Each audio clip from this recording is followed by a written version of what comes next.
তুমি যদি জানতে একটা ছোট দোয়া তোমার জীবনের অসংখ্য গুনাহ মুছে দিতে পারে, হয়তো বছরের পর বছর জমে থাকা ভুলও, তাহলে কি তুমি এটা এড়িয়ে যেতে? আজ যে দোয়াটা বলবো, অনেকে বলেন 90 বছরের গুনাহ মাফের দোয়া। আমরা প্রতিদিন কত গুনাহ করি জানো? চোখের গুনাহ, জিহবার গুনাহ, অজান্তে কষ্ট দেওয়া, অবহেলায় নামাজ ছেড়ে দেওয়া।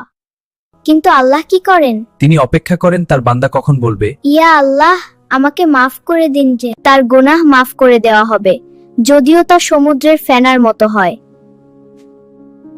তাহলে ভাবো, যদি প্রতিদিন একবার পড়ো, বছরের পর বছর জমে থাকা গুনাহ কি মাফ হতে পারে না?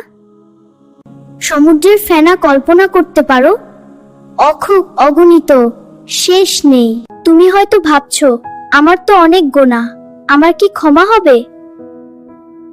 শোনো, আল্লাহর রহমত তোমার গুনাহর চেয়ে বড়। আজ রাতেই শুরু করো।